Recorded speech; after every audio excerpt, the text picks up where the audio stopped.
It is Friday, February 16th, and the Splash Zone is not back in your life. Instead, we are on to the NBA All-Star break.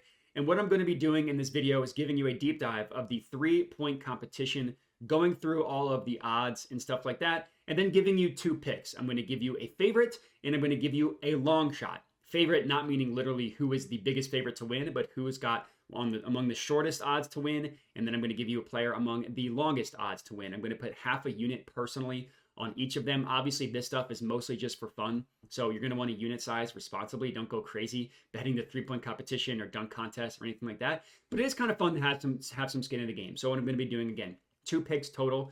To do a recap just on how the NBA season has gone for me so far.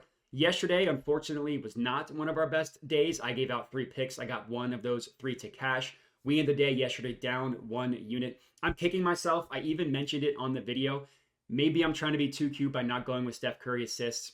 I should have just done that. I took Draymond assist. He lost. Steph Curry would have cashed. I'm kind of kicking myself for that. Sometimes I try to be a little bit too cute and try to be too different instead of just taking what's probably the best play. So that's something for me personally to work on. But if you take a step back and you look at the entire season, we're having amazing, amazing success. We are up over 44 units on the entire season with an ROI above 25%. So really better results than I could have asked for if you're able to take a step back and look at the entire picture as opposed to just how we're doing it recently. Hopefully the second half of the NBA season is even better. I want to end with a higher ROI than 25% as the season comes to an end. Maybe that is a pipe dream and unrealistic, but that's what we're going to be aiming for. That's for next week. For this video, again, we're talking about the three-point competition. So what I'm going to be doing, going through the odds of each participant, and then giving out a couple notes that I think might be relevant, and then giving out my two picks, the favorite and the long shot. If you're not already, I would appreciate it if you could subscribe to my YouTube channel. As I mentioned, we're having amazing success on the NBA player props so far. And don't even get me started on MLB when it's dong report season when I give out my home run picks. Those were on fire last year as well, up over 60 units on dongs last year. But for this video, let's get into the three-point competition. So I'm going to be giving you each participant and their odds via FanDuel. And then when I give out my actual pick, I'll give you the best offered and where you can find that. But the favorite to win this event is Damian Lillard, and he also won the event last year. FanDuel is offering him at plus 410 odds. Next up is Tyrese Halliburton at plus 450.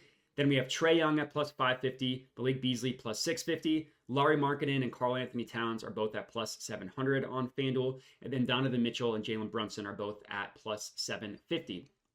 Right off the bat, I know a lot of people are going to be on Damian Lillard because he's got a huge name brand, name value, and he just won the competition last year. I'm out on Dame for this year. He's not having a great year from deep at all. He's shooting 34.4% from deep.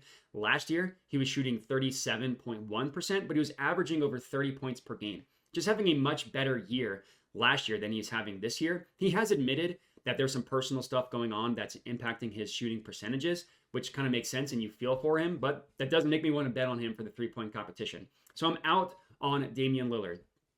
I know a lot of people are going to be high on Malik Beasley because he's shooting at such an absurd percentage. If you're just looking at raw percentages, he's among the best in the NBA.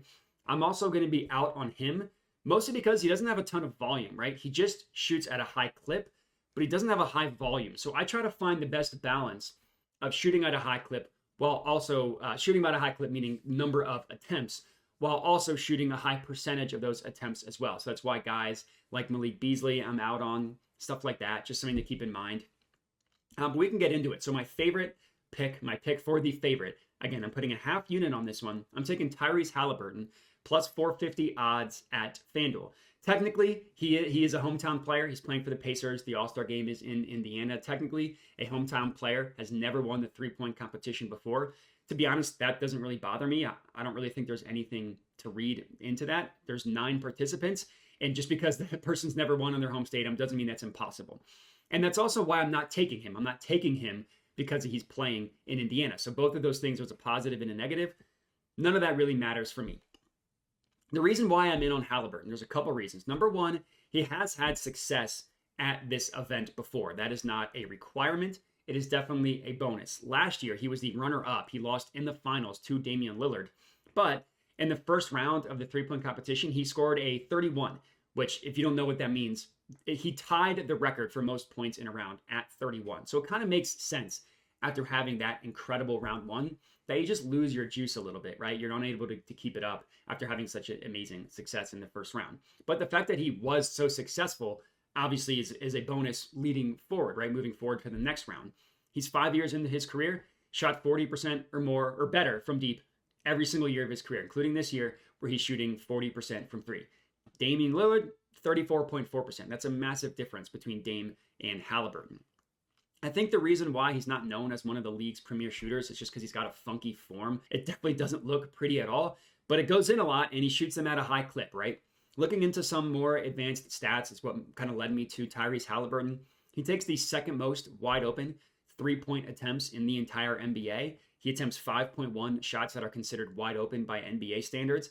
That obviously bodes well for the three-point competition because every single shot is wide open. So on 5.1 wide open attempts per game, he makes about 43.2% of those attempts. Now, I mentioned he shoots the second most wide open shots. The player above him is Trae Young, who is participating in this event. But you'd be surprised to hear that Trae actually doesn't shoot at the best percentage, right? He takes the most wide open shots in the NBA. He shoots at a worse percentage than Tyrese Halliburton, closer to 40%. Tyrese Halliburton's over 43%, which is a big deal on a lot of volume of attempts. I think Trae Young is kind of miscast as like a Steph Curry type of shooter where he shoots. I mean, he does take a lot of difficult shots, but he doesn't always make them at the highest clip that you would expect.